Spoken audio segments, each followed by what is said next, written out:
Olá, queridas, queridos e querides, estudantes do Colégio Estadual Bernardino da Costa.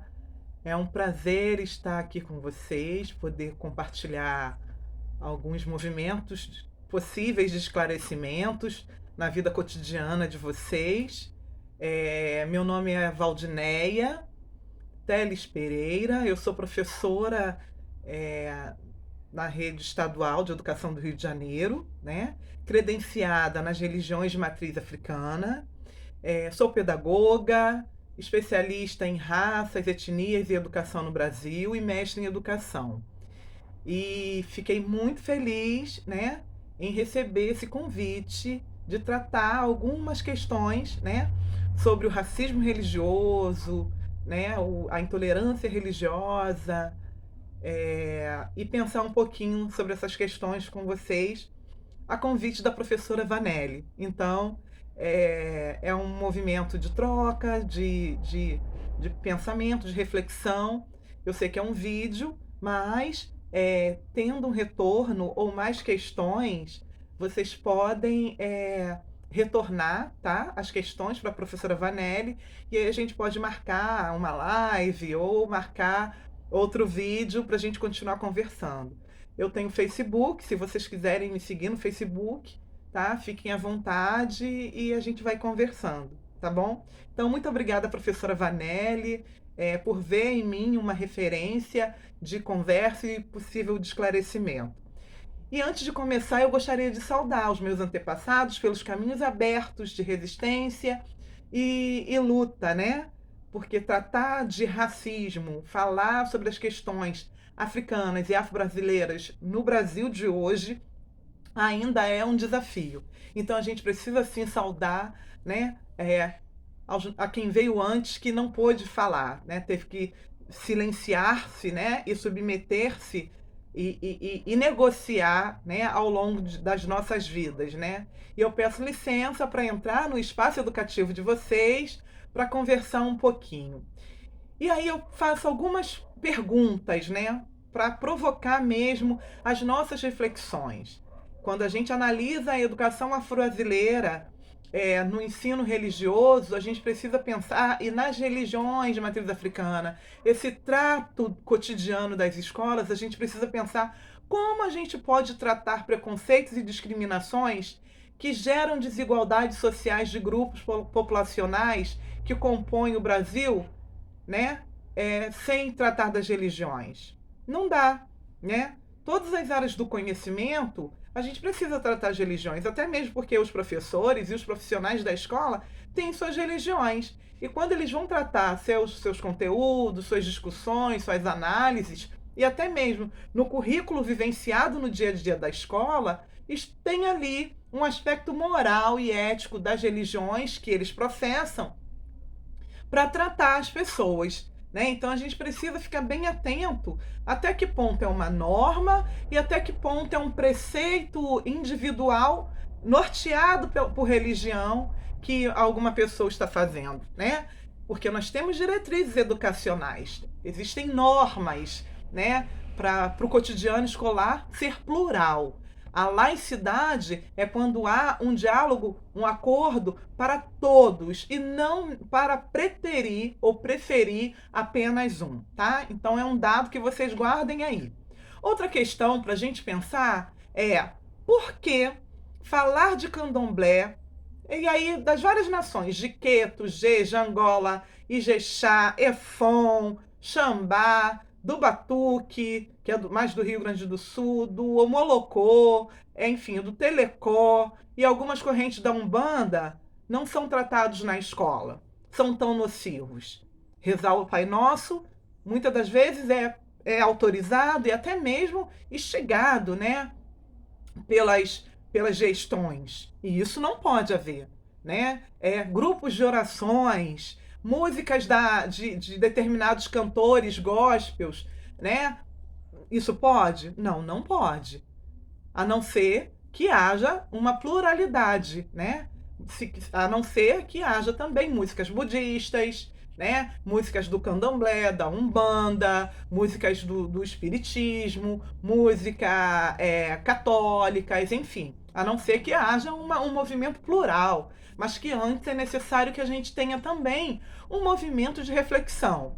Bom, e aí a gente pensa necessariamente no ensino religioso, que há um deslocamento, a demonização, de inferiorização e de agressão, né, das estruturas raciais coloniais que formam e estruturam o nosso país.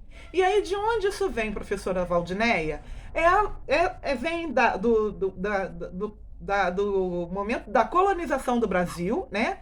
E isso foi muito mais forjado nas instituições e nas mentalidades do povo brasileiro à luz de teorias europeias sobre a diversidade humana. Desde 1492, os colonizadores, né, já vêm se imbuindo para fortalecer suas identidades, para irem em busca de espaços, né, e colonizar, né, de ter prestígio social e vantagens. A gente vive o fruto de dessa empolgação e desse empreendimento que os povos europeus fizeram há mais de 500 anos atrás, né? E aí, uma vez que foram definidas, eles enquadram quem está dentro e quem está fora da norma. E no caso das religiões de matriz africana, ficaram fora da norma. E estamos nós aqui justamente para discutir e promover essa inclusão. Não devemos nos silenciar.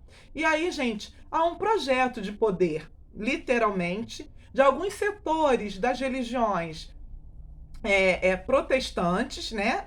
Principalmente as neopentecostais, que, em nome da fé, negam o patrimônio cultural civilizatório das religiões de matriz africana. E muitas das vezes até utilizam situações, nomes, né, que tratam e que é tratado nas religiões de matriz africana para mencionar, né, de forma inferiorizante, tá?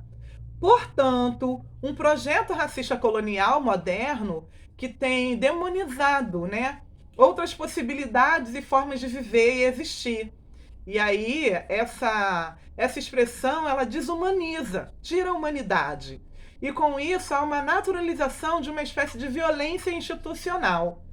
E aí, muitas das vezes, o racismo religioso que dá nome disso, né?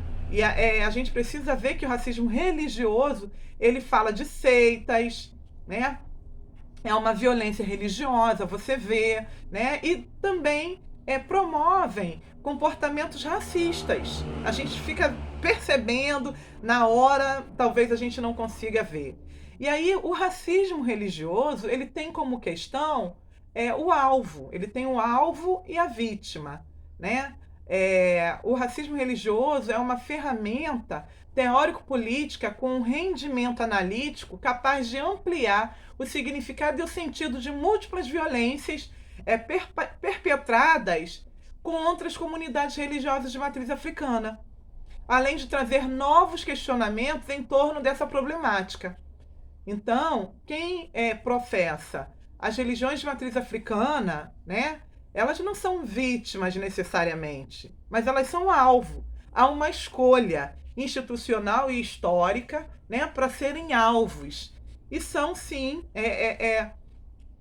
sujeitos, né, alvo, né, de violências. E aí a gente precisa ficar bem atento, porque há tipos de racismos religiosos, né, com padrões de comportamento, muitas das vezes, além da escola, e eu vou pontuar um pouquinho para vocês. Há o racismo religioso direto. E aí a gente vai deixar de falar de intolerância, tá, gente? Porque o racismo religioso é justamente por conta da marca.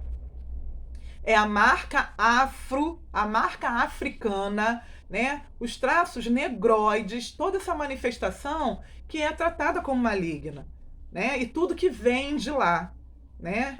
Porque são religiões oriundas de negros, de povos africanos negros, que são demonizadas. Então não é uma intolerância, né? É uma escolha política para nos inferiorizar. Então é importante a gente dizer que é racismo religioso.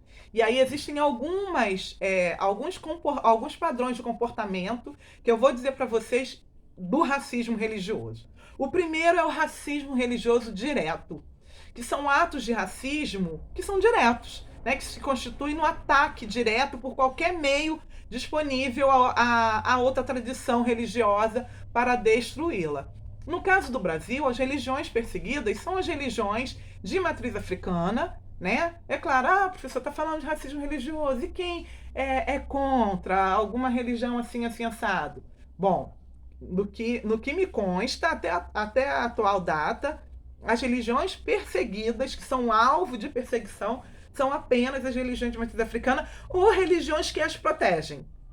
A gente tem agora sabido de algumas religiões, de alguns grupos batistas sendo perseguidos porque protegem e reverberam justamente o diálogo entre as religiões de matriz africana. Olha que interessante. Favorecendo e humanizando a população negra na sua história, na sua ancestralidade, na sua fé. Tá? Um outro, gente, é o racismo religioso indireto, né? A vítima é deserdada de sua identidade étnico-religiosa, promovendo atos públicos ou privados de menosprezo, agressão, discriminação, desrespeito e ultraje à antiga crença manifestado em seus símbolos religiosos, para ridicularizá-la, né? Resultando comprometimento da mente pela lavagem cerebral. Então a gente pode citar, né, o racismo como o caso de promover como resultado de uma lavagem cerebral e a quebra da imagem da Maria, né? E santos católicos durante um culto sectário, né? Ou seja, a queima de guias, roupas ou demais instrumentos do culto espírita, quando as pessoas acabam queimando, acabam chutando. Isso não está diretamente, mas isso também é um racismo religioso meio que indireto, né? Não está ofendendo. Muitas das vezes a gente acha que racismo é só falar em relação à cor da pele, mas o racismo religioso ele abrange. O direto, como eu acabei de pontuar, né? É quando há realmente um ataque direto à tradição, e o indireto é quando promove atos públicos ou privados de menosprezo a um tipo de elemento, né, relacionado à religião. E aí há o racismo religioso por desqualificação ou apropriação cultural. O que é isso, professora? A desqualificação dos símbolos da cultura e da religiosidade para tirar sua legitimidade histórica e civilizatória.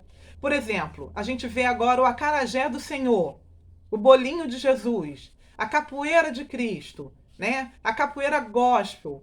Então, ela tem repreendendo em nome de Jesus, toda hora quando as pessoas fazem isso em algumas situações. Queima em nome de Jesus, cessão do descarrego, né? O uso equivocado da lei ambiental para acusar as religiões afro-religiosas, né, de crime ambiental. Nem sabe o que está falando, né? Acusação dos católicos de idolatria que adoram um Cristo morto, né? Falando do corpo de Cristo, com a ceia do Senhor, lembra? Tem também aquela coisa da Maria, né? Adoram a Maria, isso também é racismo religioso, que Deus não tem nada a ver com a religião e a agressão dirigida contra os cemitérios, né? Enfim, espaço sagrado tanto para o povo do axé como para outras religiões de matriz africana, que é o cemitério, né? E aí, gente, há justamente a questão vamos neutralizar a feitiçaria. Isso é um racismo religioso de desqualificação ou apropriação cultural. Imagina só, né? Tem aí uma igreja de deputado que prega a invasão dos cemitérios para neutralizar a feitiçaria. Olha só, né? Isso é uma maneira de desqualificação e é racismo religioso. Há um outro racismo religioso que está muito na moda e vocês, né, mais jovens têm mais acesso e mais traquejo, que é o cyberracismo, que é toda e qualquer ofensa racial religiosa postada na rede mundial de computadores, né? Disseminando, promovendo e instigando a violência racial como um vírus, destruindo vidas, né? Com fake news, com memes, né? Com apologia ao crime de discriminação, segregação, ódio e intolerância religiosa, praticado por pessoas e instituições contrariando a cidadania digital, que é o uso ético e responsável da internet, né? A ser retirada por ordem judicial e seus autores processados civil e criminalmente. Então é importante a gente se ligar nessa questão. E existe o racismo religioso político partidário, que é aquele praticado pelo político no exercício do mandado, né? Que regularmente empossado e agindo de forma, né?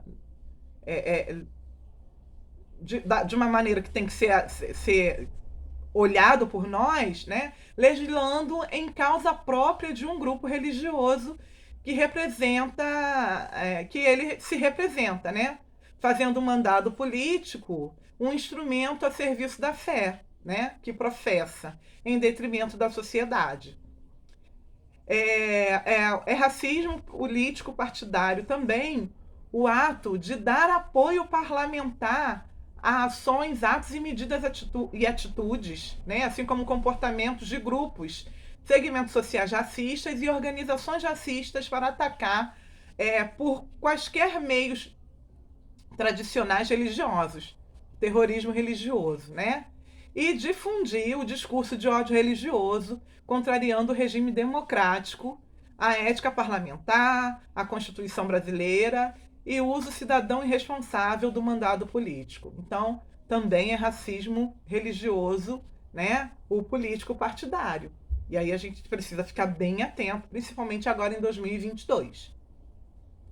Outro racismo religioso é o institucional. O racismo religioso institucional é onde os racistas religiosos não exercem cargos e funções políticas com isenção, né, de ânimo, respeitando o princípio da impessoalidade da administração. Eles deixam transparecer seu preconceito e discriminação religiosa, o discurso de ódio, de crença, né, que eles professam. Usam a máquina pública para praticar a violência religiosa, justificando, né, em pretensas legalidades para atingirem as vítimas eleitas de suas barbáries, prejudicando o interesse de terceiros, dos administrados, em detrimento da gestão pública e só valendo, passando por cima de tudo. Isso é racismo institucional, tá?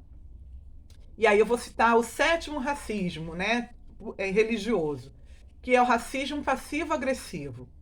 Nos comportamentos podemos perceber, né, que ele é proveniente de um comportamento de negação do outro por atitudes ativas da expressão e da linguagem corporal, pois a gente sabe muito bem que o corpo da gente fala, de todo mundo fala, sem usar da agressão física ou verbal para desqualificar a identidade do outro e sua subjetividade mediante uma mensagem pejorativa, preconceituosa, discriminatória, intolerante, né?